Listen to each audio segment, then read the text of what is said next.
Este podcast é uma realização O Historiante.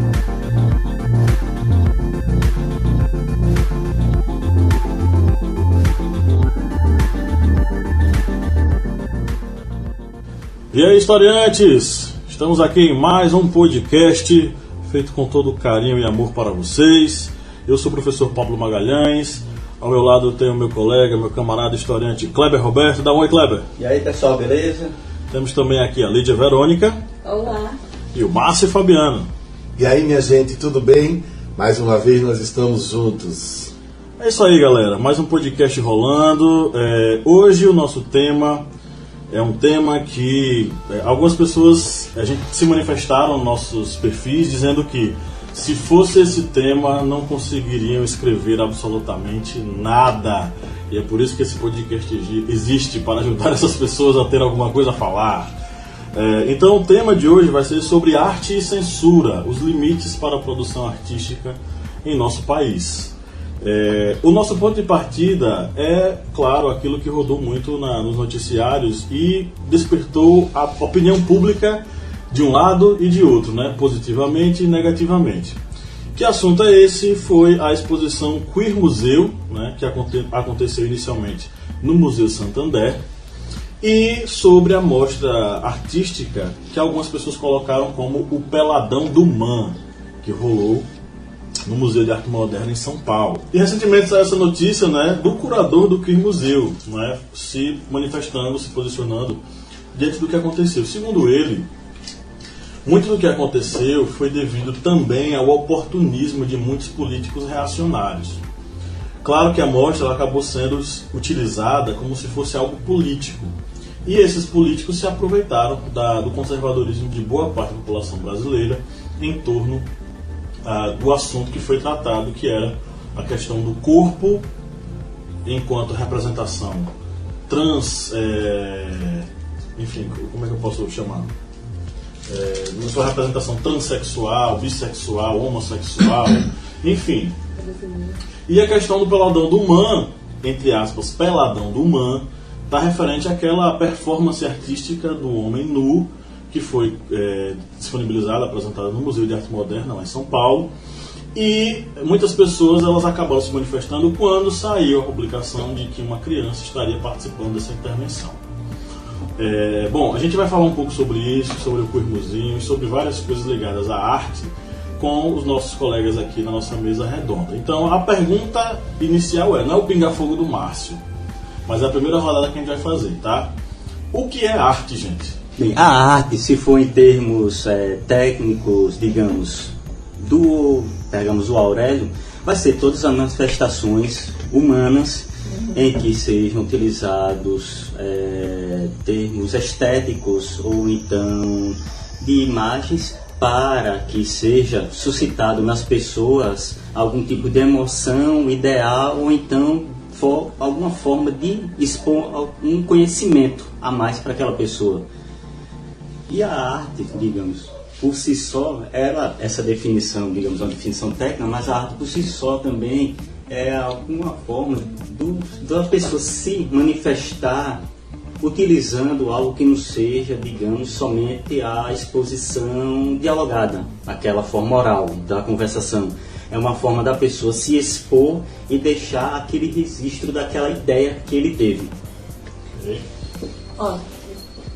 Olha, todo lugar que eu procurei aí uma fonte para me dar certeza, para poder dizer o que é arte, eu vou resumir porque em todas eu achei a palavra expressão, Então, toda manifestação que expressa ou que o indivíduo quer dizer ou quer que sentiu é uma forma de arte, usando habilidades e talentos para expressar seu ponto de vista, sua forma de ver o mundo, sua questão política, enfim, a arte todos também dizem que é inerente ao ser humano, E a arte é uma forma de, digamos assim, concretizar ou verbalizar de alguma forma o que a pessoa pensa, sente, vê, enfim. É o ser humano se expressando, né, através da arte, o que está dentro do âmago dele, sei lá, como é que eu posso explicar melhor. Mas enfim, é a expressão do ser humano. Já que Kleber e Lídia falaram aí, fizeram dois esclarecimentos bastante interessantes sobre o sentido direto da palavra arte, eu vou mais uma vez pela emoção, pelo coração. Para mim, arte é alívio, arte é o escape, arte é a maneira que o ser humano tem de transcender a sua vida comum, ao seu cotidiano, é a maneira dele tem de falar do seu dia a dia com mais poesia, com mais beleza, com mais força, com mais cor, não é? Então tanto faz que sejam as artes visuais, tanto faz que sejam as artes literárias, poesia, romance, tanto faz como sejam hoje no mundo moderno as artes digitais, o que quer que seja isso, tanto faz que seja o cinema, para mim uma grande arte, a arte cinematográfica. E nós precisamos ter acesso à arte, porque é um momento em que nós podemos refletir. Vou ser mais direto, quando você chega numa exposição de um grande pintor, seja do passado ou do presente, e você se depara com uma grande obra, como por exemplo a primeira vez que eu vi a obra O Grito, do Edvard Munch, e aquilo me impressionou muitíssimo, porque era uma imagem que sempre estava nos nossos livros escolares de história, e assim, quem é que não se emociona, né? Poxa, pela primeira vez eu estou vendo uma grande expressão artística, o que é que significa aquele homem torturado, aquela forma ovoide, assustada, sendo pressionada pela força do cotidiano, ele era ou não era esquizofrênico, ele era ou não estava fugindo de alguma coisa. Quando a gente se vê diante disso, a gente para, respira e pensa que a vida tem outras possibilidades, que há maneiras de nós refletirmos sobre isso.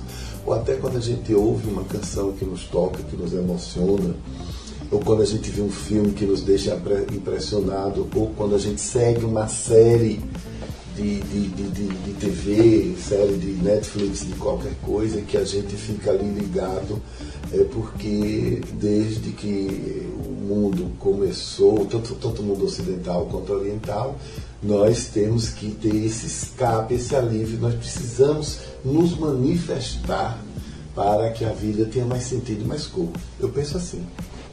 Ok, e no final das contas, aí dando a minha contribuição sobre essa discussão, é que arte, ela existe para provocar. Ela faz com que dentro do ser humano aconteça alguma coisa, uma reação ao estímulo que está sendo feito para ela. E a arte, ela tem o dever de provocar. A arte não é mais aquilo que é considerado como belo. Dentro da filosofia nós falamos sobre dois ramos de pensamento, que é a ética e a estética. A ética, ela se liga à questão do padrão de comportamento humano dentro da sociedade. A estética se liga ao padrão daquilo que é bom ou ruim, belo ou feio, dentro de determinada sociedade. Sobre as duas infere aquilo que nós chamamos de cultura. Mas a arte, ela está para além dessa questão. É aquilo que provoca, através do que é tido como belo ou tido como feio, uma reação na pessoa. Então a arte provoca. Se a arte não está provocando, ela não está atingindo aquilo que ela se propõe a fazer no ser humano, que é provocá-lo. Então, acima de tudo, a arte é provocação. E nessa questão sobre a arte ser uma provocação, nós vemos principalmente a questão quando vemos alguma peça artística, alguma obra de arte que suscita, digamos, aquele repúdio de alguns grupos religiosos. Sempre pensamos na questão de que esses religiosos são guardiões do conservadorismo, eles são contra qualquer obra de arte contemporânea, eles só defendem aquela arte que seja a arte clássica. Mas aí voltamos um pouquinho na história e devemos lembrar que na Capela Sistina, dos quadros que está lampetado belamente é o quadro do Juízo Final. E o quadro do Juízo Final, ao ser terminado, ele foi censurado por religiosos católicos. Ou seja, uma das obras de artes que são reconhecidamente como uma das mais belas dentro dessa estrutura de artes do cristianismo, na sua época ela foi censurada. Muitas pessoas não sabem disso, mas essa questão da censura é algo que já vem há muito tempo. Isso é algo que não é recente, não é algo, digamos, do tempo da ditadura ou do tempo da Era Vargas. Não, a censura contra as artes já é algo histórico. Ok, vamos agora para o quadro Então Tá. Mas antes da gente ir para o quadro Então Tá, a gente precisa falar sobre o seguinte. Beleza, você está aqui escutando esse podcast, mas você quer ter mais contato com a gente, você quer mais material, a gente tem para te oferecer, não é, Kleber?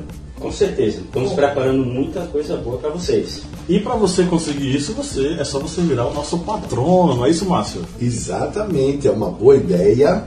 Você vai gostar, você vai se sentir com muito mais ideias, com muito mais argumentos, você vai se sentir muito mais tranquilo na hora de desenvolver sua prova. Então, seja patrono. E aqueles que são patronos, eles têm algumas regalias a mais, eles têm acesso a uma coisa fantástica, não é não, Lídia? Sim, muito mais conteúdo, né, do que a gente oferece nos podcasts. No nosso grupo secreto! Exatamente. No nosso grupo secreto do Facebook. Você vai poder ter acesso e mais contato com a gente também, né? Desenvolver assuntos e até mesmo ideias. Será que Lídia vai gravar um vídeo para o grupo secreto? Será? Será que você vai encontrar Márcio e Fabiano lá, trocando uma ideia sobre cultura, arte? Com certeza. Aguardem. Então, se você quer participar, gente, seja o nosso patrono. Você pode participar através do site apoia.se. Não coloca apoia-se não, porque fica... apoia.se, vai lá e vira nosso patrono. Você pode virar nosso patrono a partir de simples, míseros R$1, tá? Então, a partir de R$1 você já pode colaborar com a gente e ter o seu nome talvez falado em alguns momentos aqui em nossos podcasts. Ou você pode ser aluno patrono e participar do nosso grupo secreto lá, com muito material para você se preparar nas ciências humanas e nas atualidades com a nossa galera, ter mais contato com a gente no podcast e, além do mais, decidir com a gente os próximos temas de podcast. Você vai poder ter voz lá com a gente.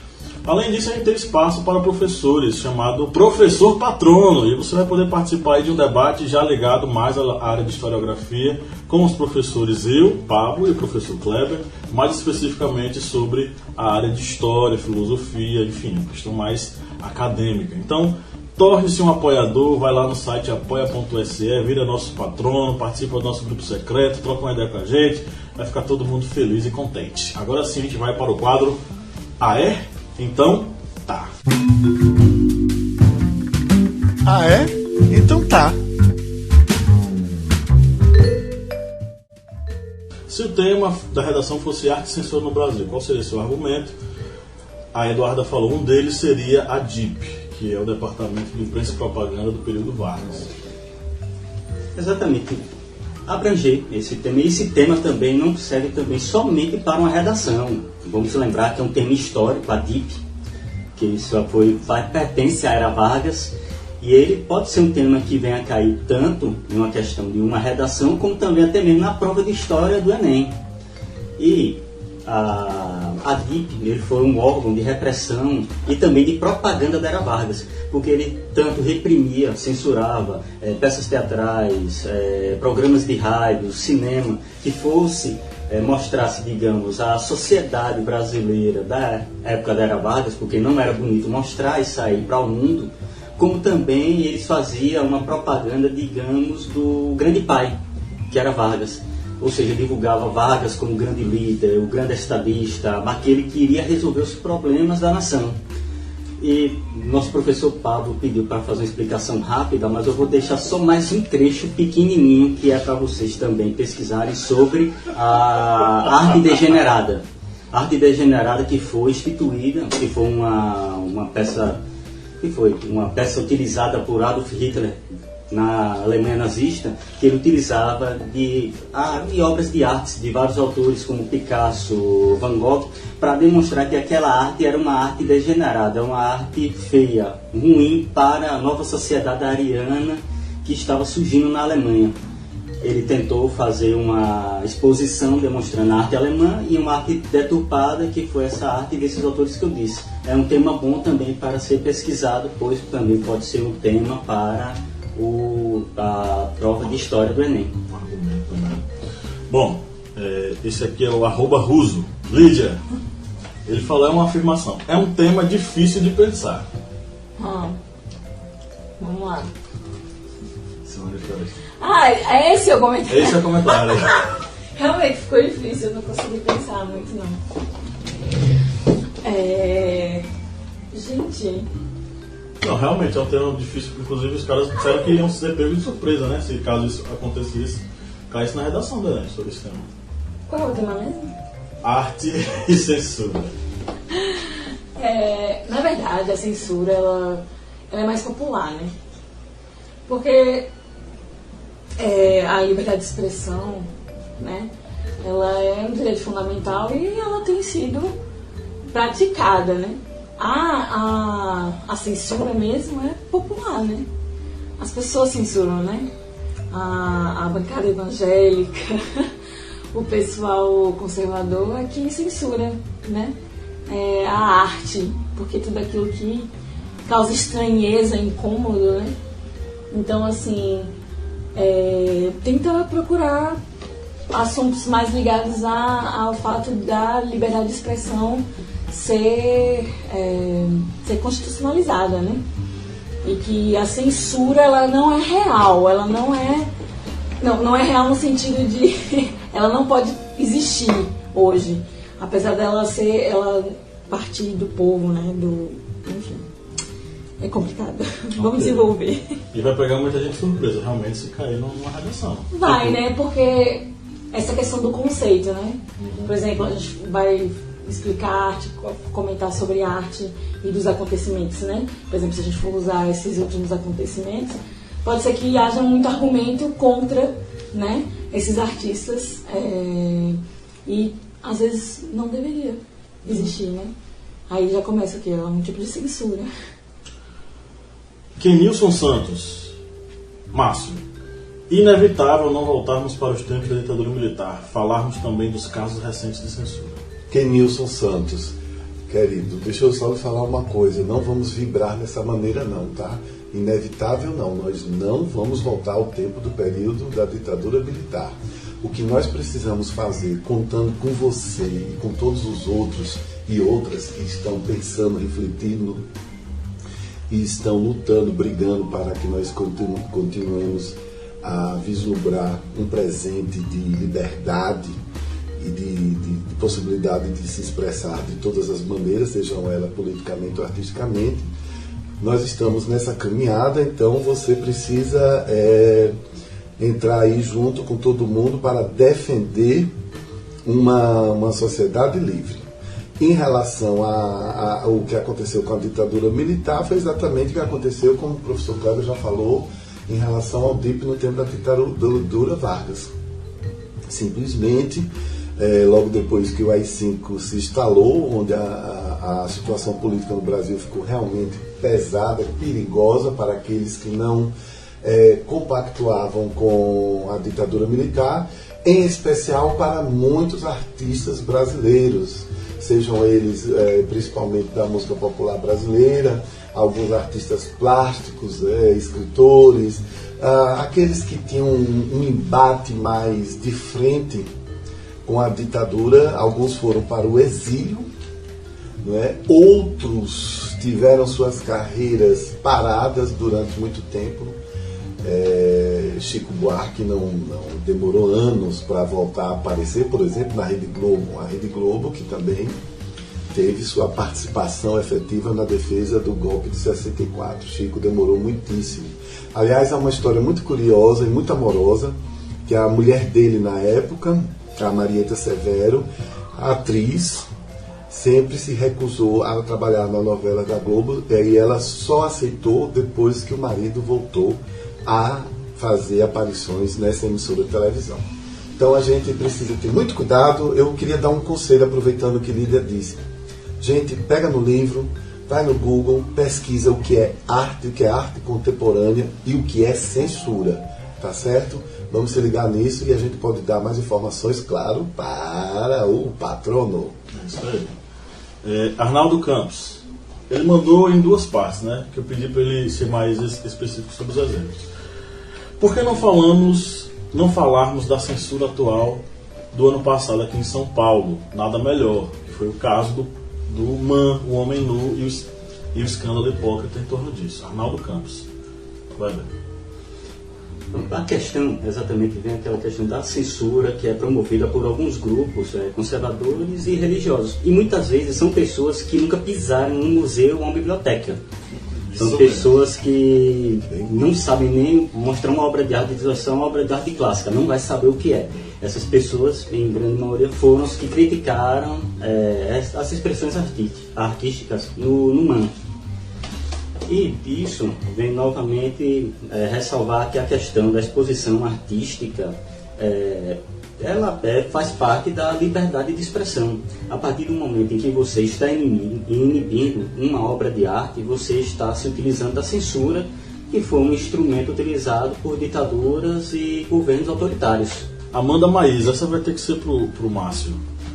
Ela disse que usaria como referência a música Cálice. Então, Amanda, que coisa boa saber que uma jovem ouviu Cálice. Cálice foi a tentativa de Gilberto Gil, que escreveu essa música junto com Chico Buarque. Foi a tentativa deles dizerem, deles se posicionarem contra a ditadura militar. Mas é interessante lembrar que a música Cálice, que na verdade para mim é genial, porque ela faz essa junção do cálice no sentido de calar e fazendo uma associação com o substantivo cálice, o objeto, a taça que você bebe alguma coisa, o cálice de vinho. E é uma música muito interessante porque ela tem um viés da tradição católica. O cálice que Jesus tomou, o vinho que Jesus tomou e depois foi traído. É impressionante. Gil cantou essa música, eu já contei, vou contar de novo, cantou essa música recentemente, um mês atrás, numa manifestação político-partidária em defesa do Lula. E foi aí que ele explicou porque ele não gostava de cantar essa música, que essa música trazia a ele lembranças muito dolorosas.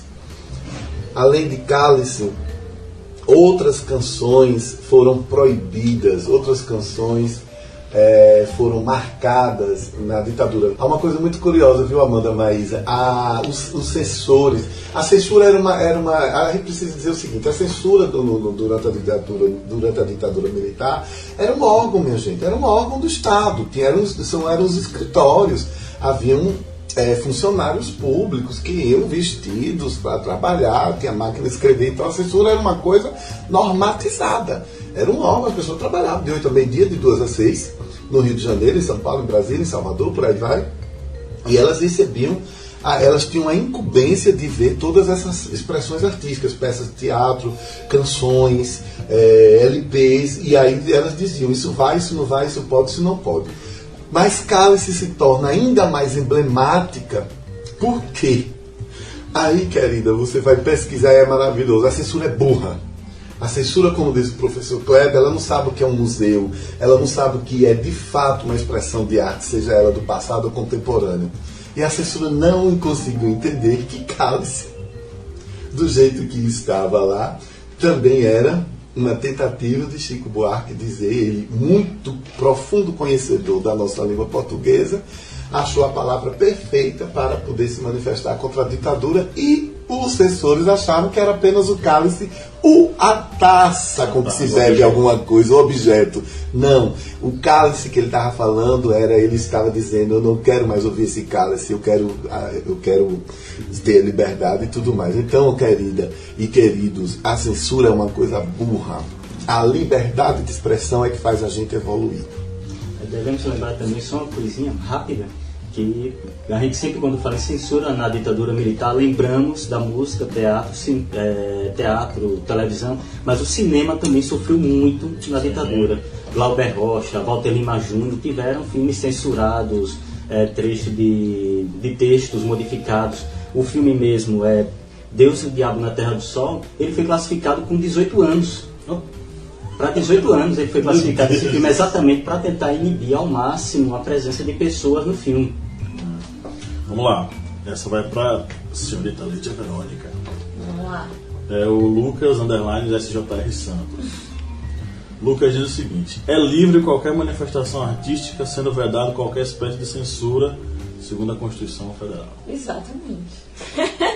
Ele citou a Constituição.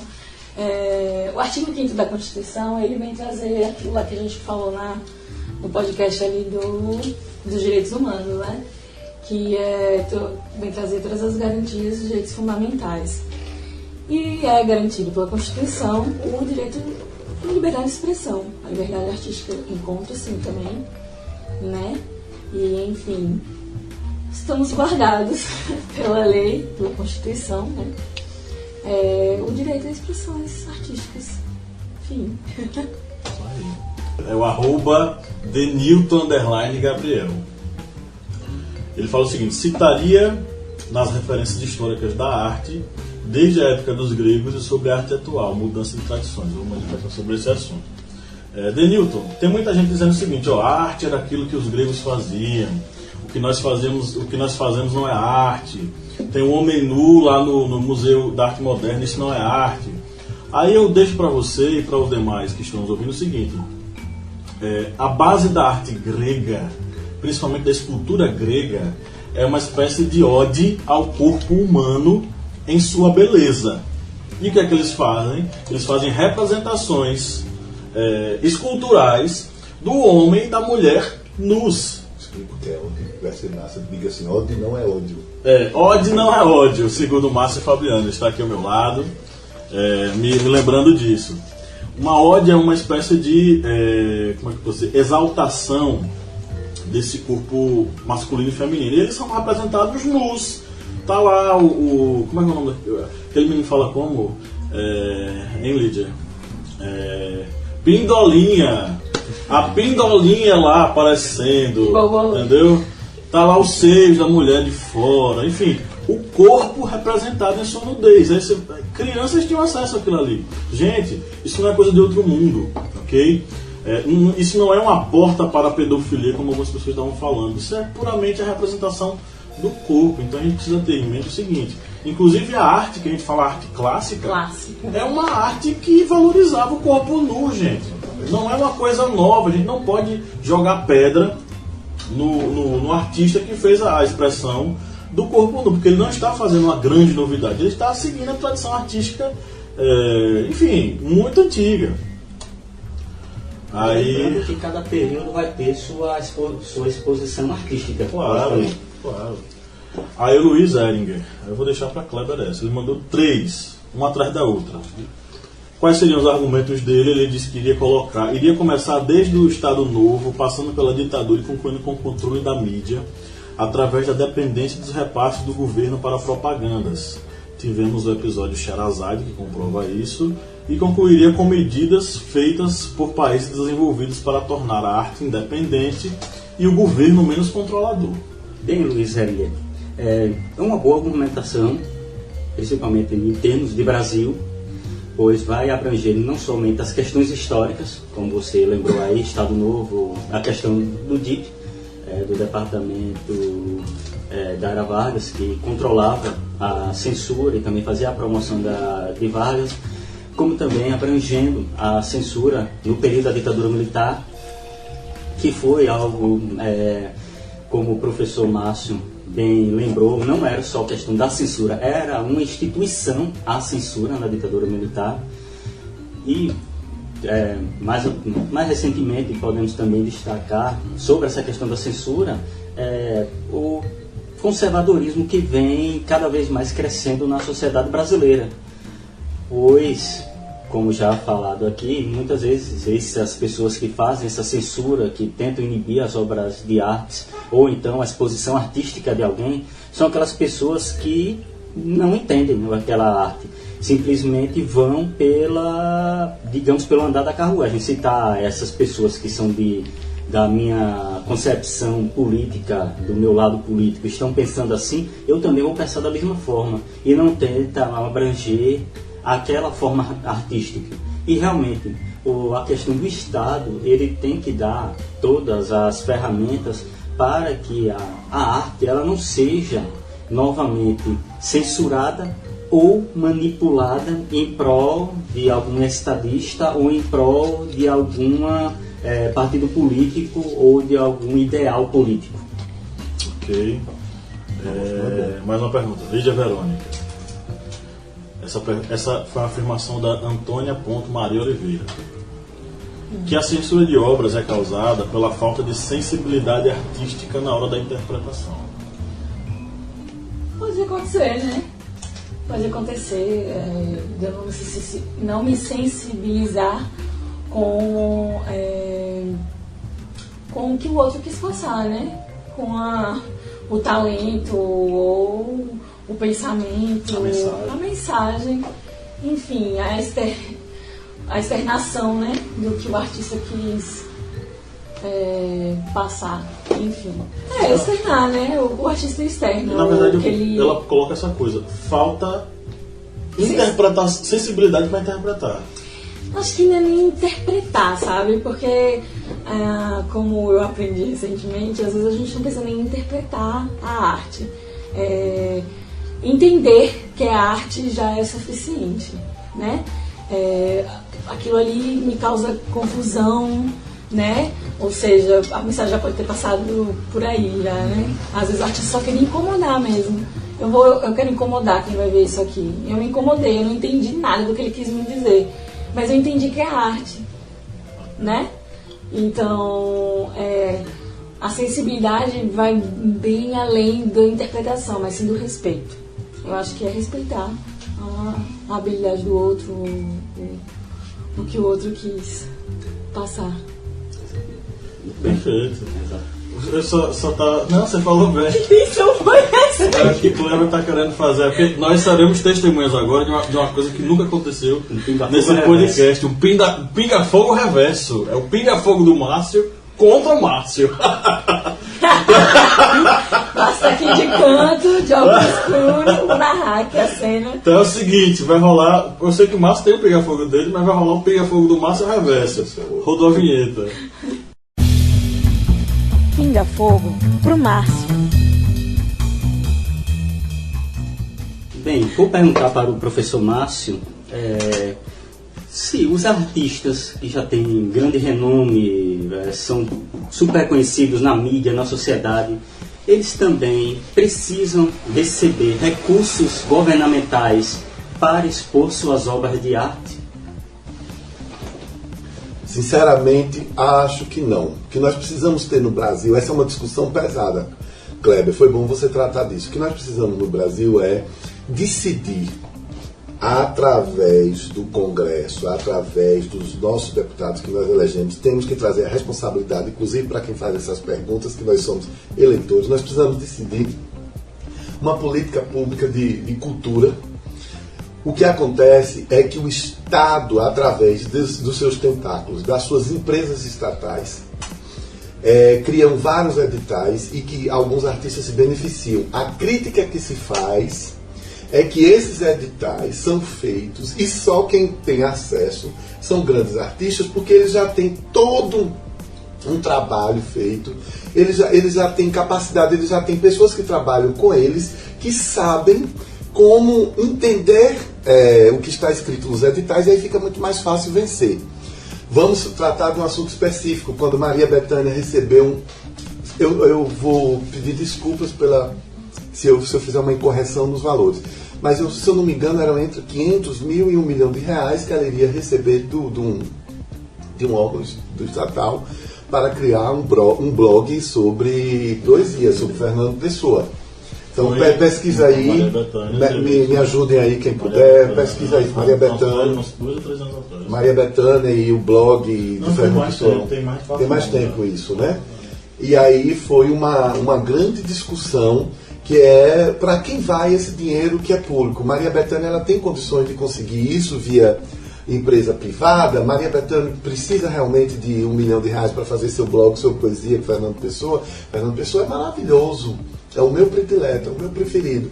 Eu adoro Maria Bethânia. Então a gente precisa entender essas diferenças e principalmente o que se faz com o dinheiro do Estado para patrocínio de políticas públicas.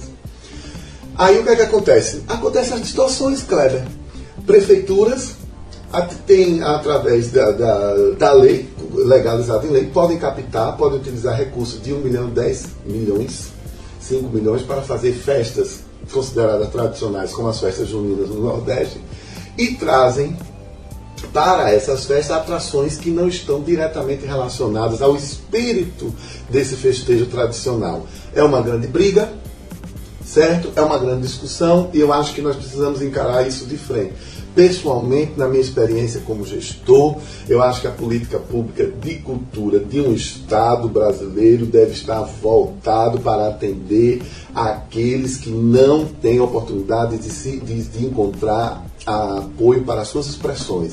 A Bahia, por exemplo, ela tem uma tradição muito grande dos afrodescendentes, nós temos tradição do terreiro, nós temos as tradições religiosas, nós temos diversas expressões artísticas. Aqui no norte é de um jeito, se você vai para o sudoeste da Bahia é de outro, se você vai para o sul da Bahia são outras manifestações. Se a gente for para Curaçá, a gente vai ter uma manifestação diferente.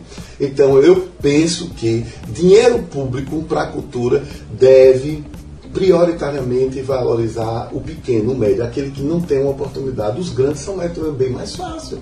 Para Maria Bethânia, bem mais fácil para Roberto Carlos, bem mais fácil para Bruno Giovanni, Matheus Unicei das Plantas, bem mais fácil para um desses Bruno conseguir Giovanni apoio e recursos, porque eles estão na grande mídia, no grande entretenimento, e tem várias marcas grandes associadas a ele, ao prestígio dele. Não sei se eu respondi. Não, isso aí foi você corta? Isso aí foi porque no último podcast que estávamos a gente discutiu sobre isso. Não, pode falar, não vou cortar isso não, vá. E eu achei até no making off, no making off do último podcast, estávamos discutindo sobre isso. E foi um tema bem interessante que eu achei bom levar agora, porque é um tema que realmente suscita muita crítica e muita conversa entre vários órgãos, ONGs e artistas mesmo, que muitas vezes não conseguem levantar um único centavo do governo, porque grandes artistas chegam primeiro, tem literalmente uma máquina por trás deles para conseguir esses recursos. Eu quero falar sobre esse assunto. Agora sim, quem define o que é arte? E quem define que aquela arte é relevante? A gente estava acompanhando o caso, por exemplo, se não me engano foi ano passado. O prefeito João Dória, em São Paulo, mandou cobrir todos os grafites da cidade e transformou a cidade na cidade cinza novamente. Isso foi feito sob o critério de que tudo aquilo que estava nos viadutos, nos prédios e tal, era coisa feia. E aquilo não deveria existir. Sujar a cidade, poluição visual, essas argumentações, né? E o interessante é que quem é que decidia se uma coisa era arte ou se não era? O funcionário que ia pintar por cima os grafites. O pintor da prefeitura. Aí, qual é a formação do cara sobre arte? Nenhuma. Aí ele chegava na frente do negócio e dizia: ei, tu acha que isso aí é arte? Aquele comentário mesmo, né, da sensibilidade. Não faltava nem sensibilidade, né? Ele entender que tudo que ele estava pagando ali era arte. Né? E o engraçado é que ele decidia arbitrariamente, isso aqui é arte, mas isso aí do lado não é arte não. Por quê? Porque é um negócio feio. Tu acha que isso é arte? Ele chamava o cara do lado. Você acha que isso é arte? Era o subprefeito que decidia. Né? Ele saía com o carro da empresa terceirizada e isso é arte, isso não é arte. apaga tudo em volta. Só isso aqui é arte. Aí Kleber colocou um negócio que é interessante, só complementando. A questão da Alemanha nazista. Eles decidiram o que era arte e o que era arte degenerada, típica dos judeus. Ele pegava a arte do equilíbrio, do belo, da arte grega, da arte greco-romana, e dizia, ó, isso é arte ariana. Já a arte do modernismo, a arte do expressionismo, Pablo Picasso, Etiol, essa galera que não segue esse padrão, eles colocavam como arte degenerada. Fala. É bom lembrar, para deixar bem claro aos nossos ouvintes, que a arte não é a mesma coisa que gosto estético. Vamos deixar essa diferença aí bem definida, porque às vezes essa confusão pode rolar na cabeça de quem vai fazer uma prova. Então procure entender bem o que é arte, você consegue isso através de leituras, através de pesquisa. Gosto estético, eu particularmente não gosto de algumas, eu gosto muito de literatura, mas não aprecio algumas correntes de poesia. Mas isso não faz dessas correntes das quais eu não gosto, elas não deixam de ser uma forma de arte, simplesmente não me tocam ou não me emocionam, certo? Mas elas precisam estar existentes. Vou dar outro exemplo mais claro. Eu estive no Museu de Arte Moderna no Rio, nas minhas férias, e havia uma homenagem a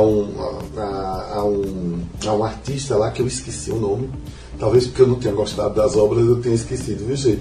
E uma das obras dele que estavam expostas eram 2 paralelepípedos juntos em cima de um tapete felpudo. A mim aquilo não me teve nenhum significado, mas o casal que estava comigo disse, eu gostei disso, acho que ele está querendo dizer o pesado com leve, alguma coisa. É como o Lídia acabou de falar.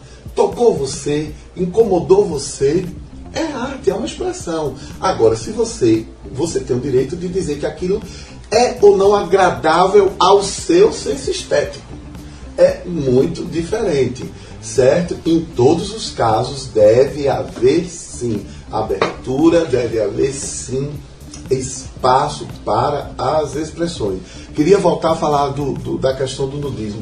A questão do nudismo é porque nós ainda, ocidentais, temos esse tabu que quando você vai pesquisar a história, os colegas aqui vão me corrigir se eu cometer algum erro, mas quando você vai lá atrás, esse tabu foi imposto pela Igreja Católica, não sei quantos anos atrás, de que o corpo não deve ser admirado, não deve ser tocado, não deve ser objeto de desejo e de prazer.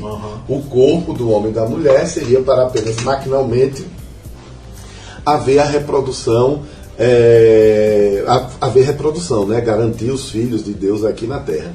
Não é bem isso, a gente precisa ter um outro entendimento do que é a nudez, do que é a apreciação da nudez, certo? Agora, evidentemente, nós temos aí uma discussão em sociedade, é uma discussão coletiva.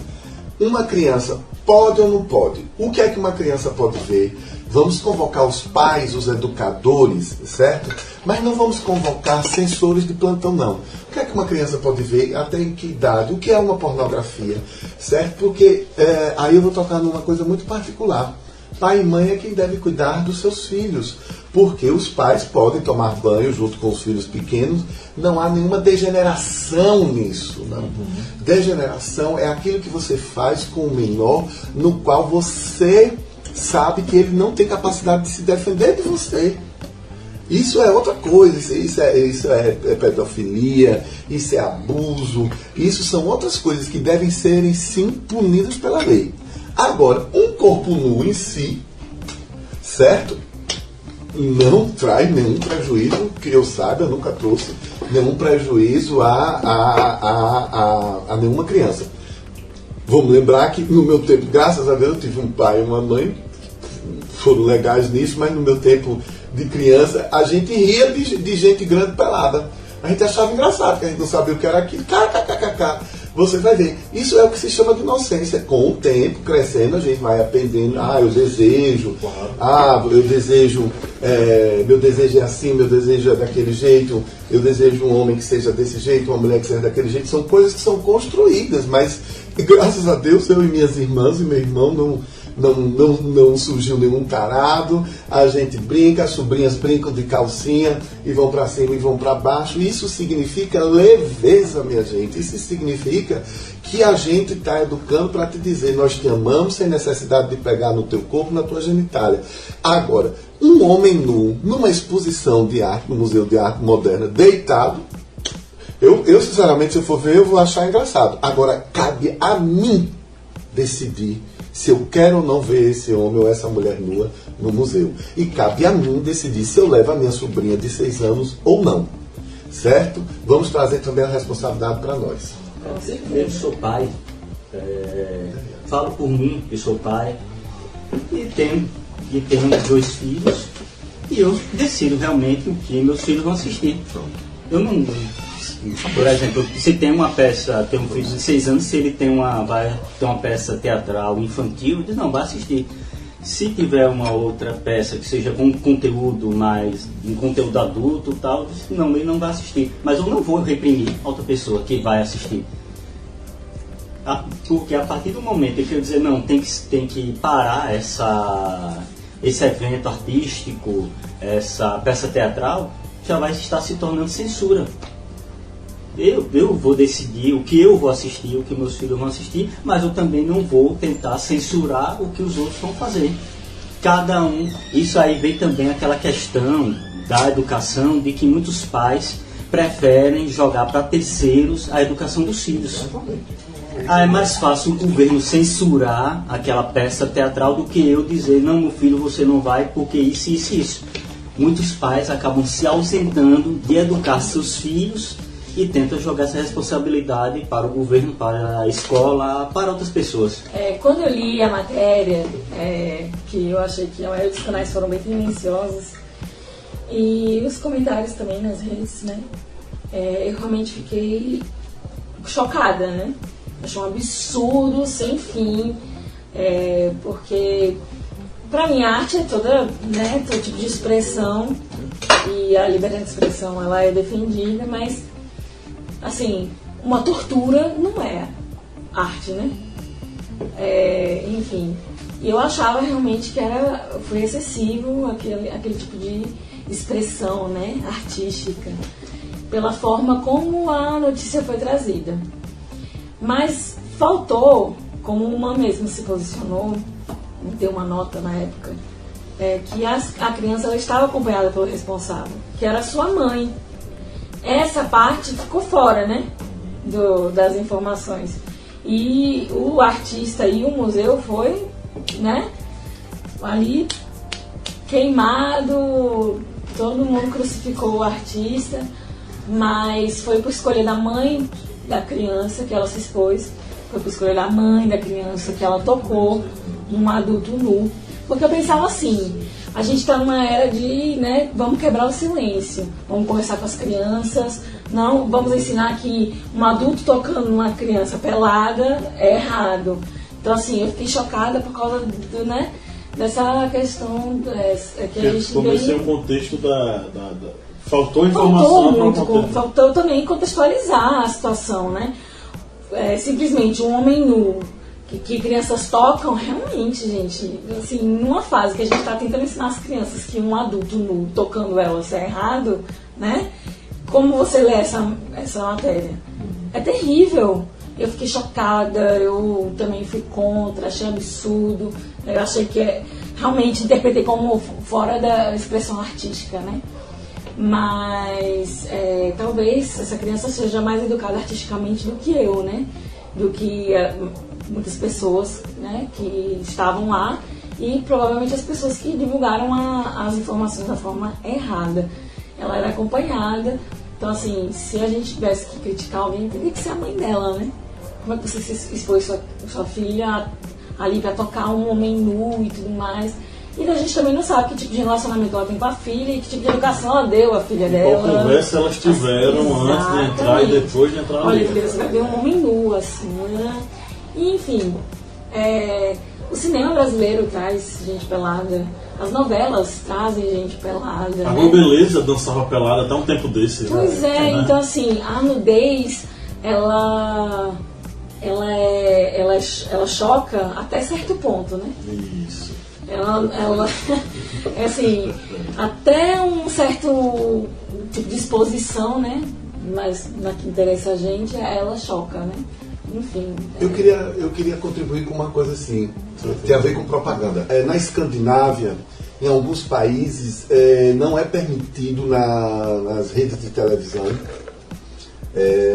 colocar, não é permitido fazer divulgação de comerciais de chocolate, comerciais de brinquedo, comerciais de comida gordurosa, até determinado horário, nas redes abertas, até 22 horas, se eu não me engano. Eu posso trazer isso com mais detalhes num outro momento, numa outra discussão. Porque houve uma discussão entre essa sociedade, esses países, e disseram que às vezes a televisão, os pais não têm controle.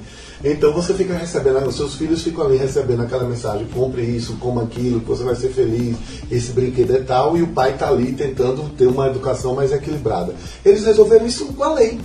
Com a lei. Não pode ter propaganda para crianças até 12 anos, antes das 10 horas, só depois das 10 horas da noite. Existe uma regulamentação, mas é para que ajude os pais a criar crianças mais equilibradas em relação ao consumo. Inclusive, para eles, na área de saúde, é o consumo de comidas mais saudáveis.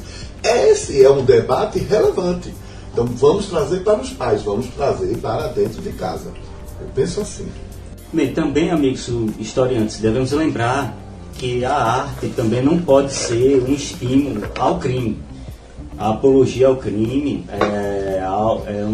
é algo que é proibido em lei, e nós vemos músicas, por exemplo, como o funk, que estimulam a criminalidade, o estupro, por exemplo, o uso de entorpecentes, e isso deixa de ser já uma forma de arte aberta, já passa a ser uma questão de crime. Não sei se os membros aqui desta mesa redonda também pensam da mesma forma. Posso falar? Enfim, eu vou ter que me posicionar contra. Infelizmente, funk é arte. Assim, aos meus ouvidos, realmente é super agressivo, e eu, como mulher, muitas vezes me sinto enojada em ter que ouvir determinados funks. Mas funk representa uma cultura que não é a minha, infelizmente. Que eu não vou entender, mas muitas vezes. O funk, ele é uma expressão artística. Então qualquer lei que vá vetar o funk, ela entra em conflito aí com a Constituição, né? Sobre a liberdade de expressão. O que eu acho particularmente que o funk retrata é o antes, é o depois. Assim, a falta de educação, né? Então seria, no caso, as letras reflexo do contexto onde elas são escritas, no caso do tráfico e tal. Entendeu? O tráfico, ele não existe por causa do funk. O funk, ele vai retratar o tráfico. A cultura do estupro, ela existe, independente do funk.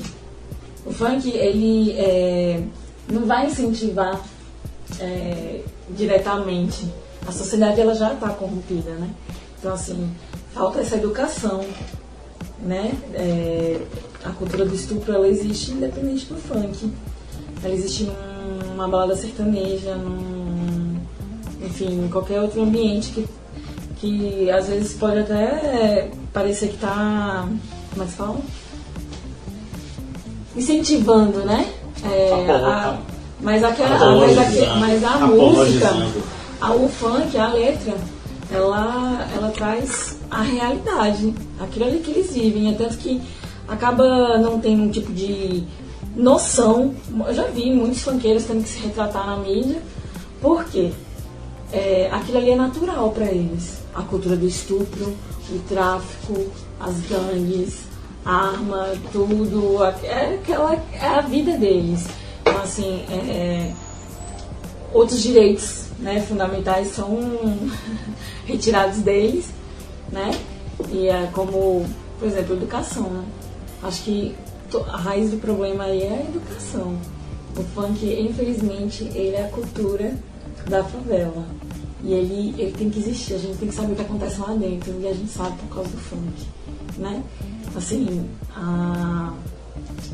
enfim, eu acho que o que deveria ser vetado é o que acontece antes do funk existir, entendeu?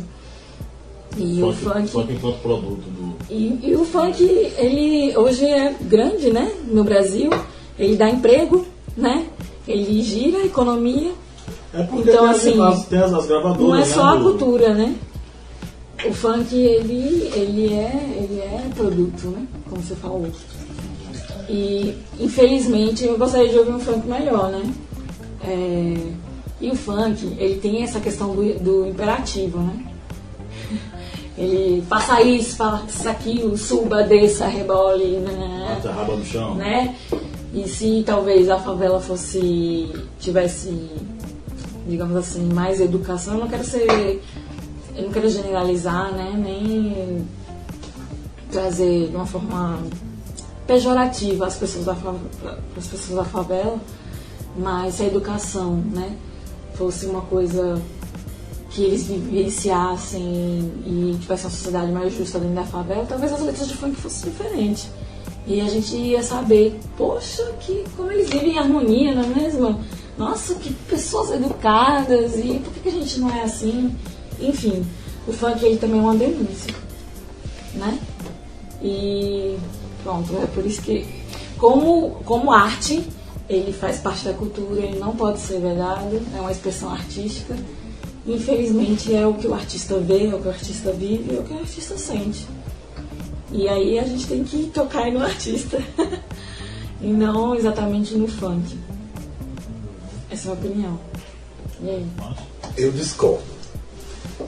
Acredito que o funk deva sim ter a sua presença no cenário musical. O funk deve ser uma expressão livre. O que eu não concordo é com as letras que induzem ao estupro coletivo, as letras que falam que as novinhas, que são as meninas de menor, que são as desejadas.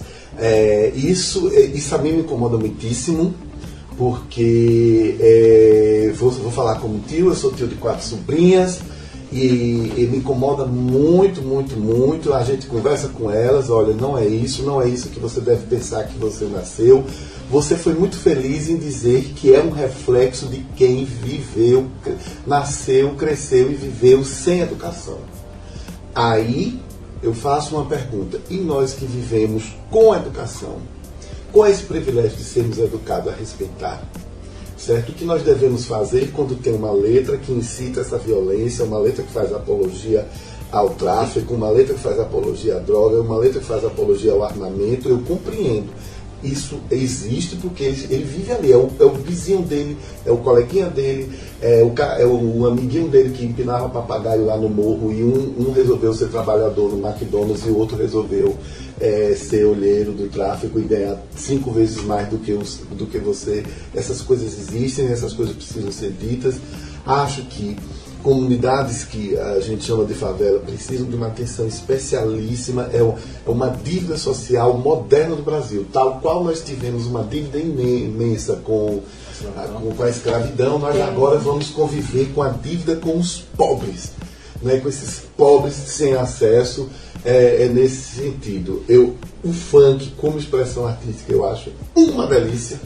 Em certas festas eu também vou até o chão, mas eu não posso deixar que aquilo afete as minhas sobrinhas, como ela diga, eu sou mulher, eu tenho que servir para isso, eu tenho que servir para aquilo.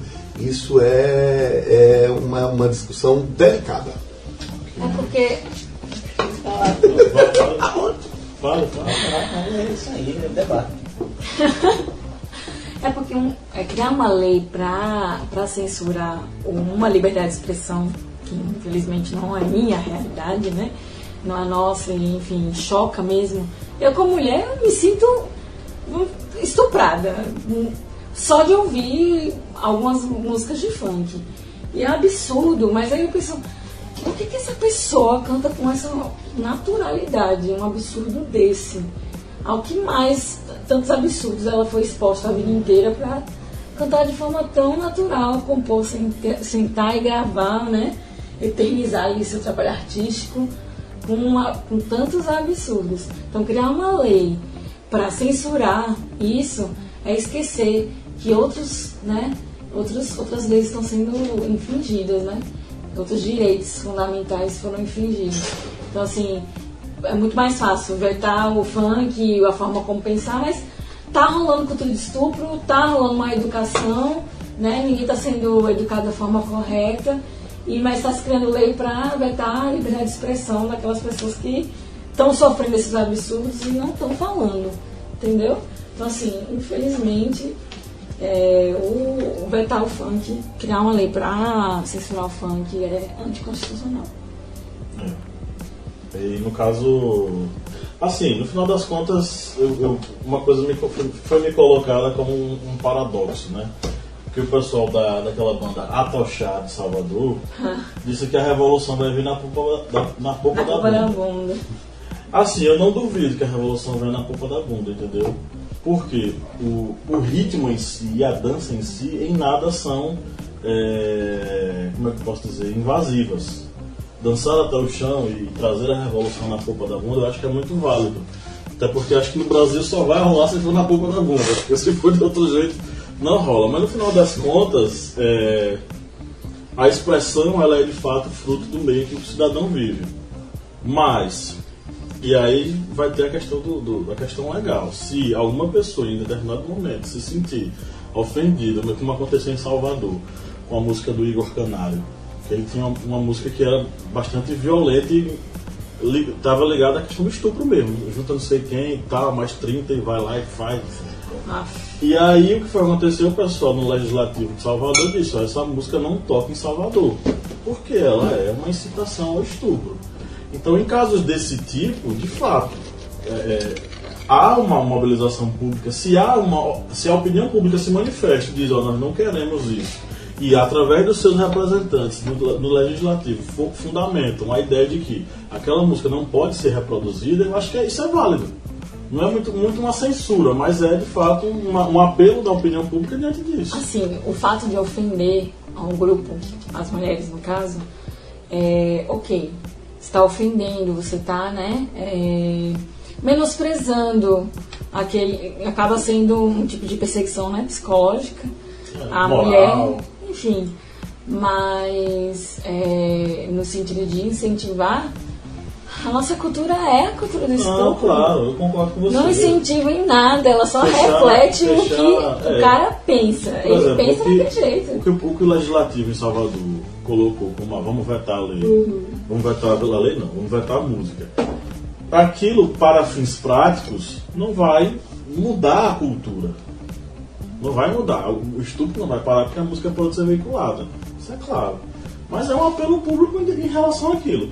Mas eu também acho que as coisas são mais profundas, o debate é bem mais profundo do que basicamente a música. O funk, ele é representação cultural, ele é representação artística. Ele nunca vai acabar, ainda que muita gente queira, ele nunca vai acabar. Porém, o funk que muita gente coloca como funk proibidão, talvez esteja com seus dias contados. Você acha mesmo que ali no baile não vão tocar um proibidão?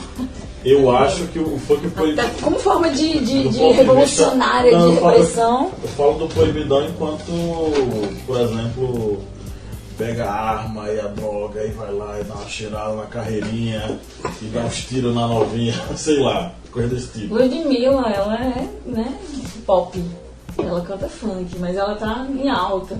Ela tem uma música que foi, a letra pediram pra... Mas foi do ponto de vista sexual ou do tráfico de drogas? Tráfico. Porque ela fala pra tirar o olho do meu baseado. E daí trocou pra tirar o olho do meu namorado. Entendeu? Ela faz uma certa apologia à droga, né? Mas enfim. Já não sei. O fato de ser vetado, não deixou de usar o baseado dela, entendeu? Claro. Então, assim, existe outras formas de atacar aí o problema, entendeu? Não claro. Superficialmente. Isso é outro problema, outro podcast. É outro podcast. Pinga Fogo, do Márcio. Professor Kleber, Com medo, já. Professor Pablo, a arte engajada ainda é arte? E o que é uma arte engajada? O que os comunistas fizeram na Rússia? Nós, comunistas. O que os comunistas fizeram na Rússia de dizer só o que vai ser arte é aquela que exalta, que faz ode ao proletariado. Por favor, a opinião. É assim, a arte não tem limitação. A arte não tem barreira. A arte não tem limite. A gente acabou de falar de uma arte que divide opiniões aqui, que é o funk. Então a arte não tem barreira. A arte, ela existe. Ela provoca, ela quebra os espaços. Quando o Duchamp coloca aquele vaso, pega o vaso, retira ele do banheiro, enfia ele no meio da exposição de arte e assina lá embaixo, né, faz a assinatura dele, ele está quebrando a lógica da ordem de espaço, ele está pegando aquilo que estava no ambiente característico, que era o banheiro, e estava colocando em um espaço que não era característico dele. Ou seja, quebrou-se a lógica. Então a arte ela não tem que ter barreira, não tem que ter limitações e principalmente ela não tem que ter uma finalidade única. No caso, uma arte engajada em algum determinado viés político. Então existe a arte engajada, existe a arte não engajada. A gente fala hoje sobre a arte pela arte. Então a arte existe por causa dela, para viabilizar sentidos, representações, sensações relacionadas a puramente ela. Então a arte engajada, você fez um enunciado muito interessante. Como já aconteceu em vários períodos históricos, grupos políticos que identificavam a arte como aquilo que era para exaltar o próprio proletariado, no caso, o próprio grupo, o próprio líder máximo. Essa tentativa de domar a arte faz com que ela morra. Então a arte é que nem o fogo. Se você retirar o oxigênio, colocar ele no espaço fechado, o fogo morre. A arte é a mesma coisa. Se você tira o combustível dela, ela morre. A chama se apaga. É exatamente isso que o professor Pablo comentou. Eu ainda faço um adendo, só para diferenciar, para não ficar nas mesmas, digamos, palavras. Ainda há uma arte engajada. Só que na sociedade atual está surgindo, digamos, um distanciamento das pessoas, principalmente com esse tipo de arte, com essa arte engajada, não somente nas questões políticas ou sociais, pois muitas obras de artes, expressões artísticas, elas acabam ficando muitas vezes restritas aos seus círculos culturais, círculos artísticos. Muitas pessoas, digamos, o operário que sai da indústria e vai para casa, ele não vai ter o acesso tão fácil àquela arte. E quando ele vê aquilo, ele vai estranhar. Porque é uma arte diferenciada dessa arte que nós conhecemos como arte clássica. E isso vem causando essa digamos, diminuição, não é bem diminuição, é uma retração das pessoas com acesso à arte engajada. E isso tem que ser evitado, porque a arte ela só vai existir enquanto houverem pessoas que vão admirar aquela arte. Eu acredito, isso aí é um ponto de vista pessoal, não sei se os outros professores e a doutora Lígia aqui concordam, mas a arte ela tem que ser uma expressão para outras pessoas. Ela não pode ser, digamos, um monólogo onde a pessoa vai recitar dentro de uma sala totalmente fechada. A sua expressão artística ela vai ter que causar algum impacto nas outras pessoas. E a arte engajada ela vai ter que também ter essa função de causar impacto nas outras pessoas. Por exemplo, quando você fala em arte engajada, eu penso muito nos artistas claramente de esquerda, né? Que a gente tem uma leva enorme de artistas de esquerda, que começaram a produzir arte cada vez mais distante do povo. Aí você tem uma representação artística extremamente artística, rebuscada, tal, que não atinge a pessoa comum, o cara da periferia, não atinge essa pessoa. Então essa arte comunica o quê? Porque arte é comunicação. Você se comunica através da arte. Entendeu? Então meio que a gente são artistas que falam muito, só que eles meio que estão mudos nessa perspectiva. Ok, então vamos para... Ele já vai se manifestar? Não, tô com os historiadores aí, pessoal, nem sei o que acho que já brincadeira. Vamos agora para as dicas culturais. Dicas culturais. Quem começa? Quem começa? Bom, já que eu falei de arte engajada, Fala. bom, eu gostaria de indicar o filme e o livro Doutor Zhivago. Doutor Zhivago é um livro escrito pelo russo Boris Pasternak. E esse autor russo, ele teve que ser banido da antiga União Soviética por causa das ideias. As ideias dele eram contra o regime político que imperava na antiga União Soviética. Virou um filme, um dos filmes mais lindos da história do cinema, considerado inclusive por alguns historiadores do cinema um dos 100 filmes mais importantes já feitos, que é o filme Doutor Zhivago, que é a história de uma personagem, um médico, Yuri, que se apaixona por Lara. E eu, claro, não vou dar spoiler, tentem baixar, comprem aí o DVD. É um filme lindo, a canção, a trilha sonora é maravilhosa, inclusive a canção tema Doutor Zhivago. Os mais velhos, os pais de vocês, historiantes, podem ter visto esse filme. E eu acho que a gente tem que levar também dicas de coisas que não são atuais, mas que o pessoal possam ter o prazer de ver uma expressão artística literária e uma expressão artística do cinema, uma expressão de arte contando histórias baseadas em recortes dos momentos históricos e políticos da humanidade. Doutor Zhivago, filme e livro. Bem, as minhas dicas são 2 documentários. Um deles é um filme documentário de Peter Cohen, que é Arquitetura da Destruição, que ele narra a busca de Hitler e seus colaboradores de uma arte perfeita que fosse voltada para a raça ariana, que todas as outras formas artísticas de judeus ou então das artes modernas, elas foram vistas exatamente como artes, como dito anteriormente, degeneradas, e iam de encontro àquele ideal de arte perfeita que formaria um cidadão perfeito dentro da Alemanha nazista. Só lembrando que Hitler ele não queria somente dominar várias nações, dominar a Europa, dominar nações em outros continentes. Hitler ele também queria que a Alemanha fosse também o centro de cultura do mundo. Isso devemos lembrar. Hitler ele sabia da importância das artes para uma sociedade.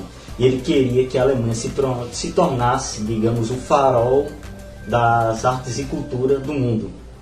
E o outro é um documentário que tem na Netflix, é The Propaganda Game. Esse daí é um documentário que retrata a vida na Coreia do Norte, mas também vem pelo aquele ponto da utilização não somente da propaganda, como o título do documentário diz, mas também das artes em prol dos grandes líderes da Coreia do Norte. E ele vem demonstrar exatamente que dentro da Coreia do Norte não há essa visão contra os seus líderes. Há tanto nas questões de propaganda da sociedade, das artes, tudo vem impor que seus líderes são seres perfeitos, grandes estadistas e que vão levar a Coreia do Norte para o apogeu e para o sucesso no mundo. Tenho 2 indicações. Um que é um filme que eu amo de paixão, é muito lindo, mas ele traz a arte de uma forma bem sutil. É o Sorriso de Mona Lisa, com Julia Roberts. Ela é uma professora de artes. E ela, logo no início do filme, tá, gente? Não é spoiler. Ela vai agora lecionar numa instituição mais conservadora. Então aí, a censura sobre a arte. E, enfim, é um filme que vai abordar a arte de uma forma bem assim, superficial, né? Mas a questão da censura que eu acho interessante nesse filme. E o outro filme é Big Eyes, que é sobre uma artista americana da década de 50, que ela pintava, ela ficou muito famosa porque ela retratava crianças com olhos grandes e assustadores, e isso chamou bastante atenção na época. E enfim, a história dela, a verdadeira história dela, a história por trás da artista e a luta dela por poder ser reconhecida, enfim, também aí brigando pela arte dela. É minha recomendação. Ok, eu vou sugerir um filme e um documentário. Primeiro documentário, inclusive assistido recentemente, que é o Cidade Cinza, que está disponível na Netflix, é do Cinema Nacional, e trata sobre o processo pelo qual São Paulo virou uma cidade cinza, apagando todo o grafite, toda a arte dos grafiteiros paulistas. Muitos desses grafiteiros aparecem no documentário, são grafiteiros reconhecidos internacionalmente, pintaram muros em vários outros locais no mundo. E em São Paulo, sua cidade natal, onde eles começaram a trabalhar, eles tiveram sua obra simplesmente e descaradamente apagada pelo prefeito Dória. Né? Lídia está fazendo gestos aqui, naquela brincadeira. Como é que é o nome daquela brincadeira? Aquele jogo? Imagem e ação. Imagem e ação. Lídia está fazendo imagem e ação aqui comigo. É que eu achei interessante no documentário que eles falam uma coisa que eu não imaginava. São Paulo é o berço do grafite. Ponto. Inclusive, muitos caras vêm de fora para aprender com os paulistas a grafitar. Não, eu pensei que era outra coisa, eu adoro imaginação. Imaginação. Eu pensei que ela disse, vou colocar a pizza no fogo. O berço do grafite. E o filme é um clássico, e aí vocês vão perguntar por que eu vou citar, que é Sociedade dos Poetas Mortos.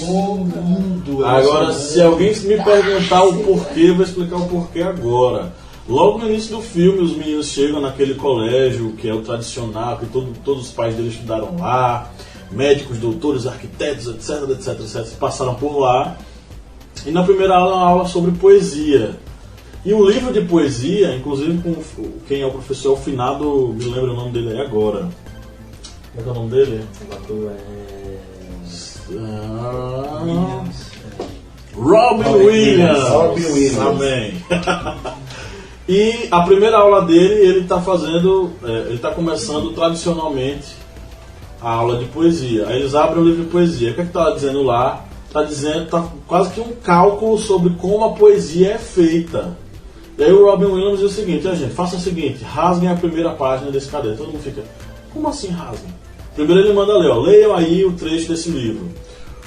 A poesia é um cálculo em cima do sei o que, da hipotenusa, do sei o que, vai parecer matemática. Ele disse, rasga isso daí. Por quê? Ele vai explicar. Porque poesia não é isso. Poesia é arte, arte não é calculável, arte não é delimitável, arte não é nada disso. Aí ele pula em cima do birô, manda os meninos pular em cima do birô também. Então, o que é arte é a subversão da ordem. E ele sobe em cima do birô e sobe em cima das cadeiras. Então, no final das contas, o que é arte? É a subversão da ordem. Porque se fosse ordem, não era arte. Arte é aquilo que sai da lógica, quebra os paradigmas, sobe no birô e grita, né? O Captain, my Captain, que é o lema do Sociedade dos Poetas Mortos do filme. Então, deixa essa indicação sobre... Vamos falar sobre o que é arte? Arte é isso. Então, gente, foi isso. O podcast de hoje foi bem acalorado, cheio de comentários, foi bem interessante, vários pinga-fogos espalhados. A casa, o escritório está todo aqui, todo chamuscado, tanto fogo que subiu aqui. Enfim, só para lembrar que depois desse podcast, você que é patrono, você pode ir diretamente ao nosso grupo secreto e você vai conferir um material exclusivo lá para você sobre esse assunto. Provavelmente serei eu ou o Kleber hoje, que estaremos lá aparecendo pela primeira vez, para passar para vocês um material exclusivo, mas acompanhem, porque no grupo secreto sempre vai ter material para vocês diariamente sobre vários assuntos ligados à história, filosofia, sociologia e atualidades relacionadas aí à questão da redação do Enem. Ok? Eu queria agradecer, foi um prazer estar aqui com vocês, todos vocês aí e nós aqui. Valeu, tchau! Até mais! Tchau. A última a gente terminou com palmas. Eu foi bati bem bonito. só. Foi monólogo.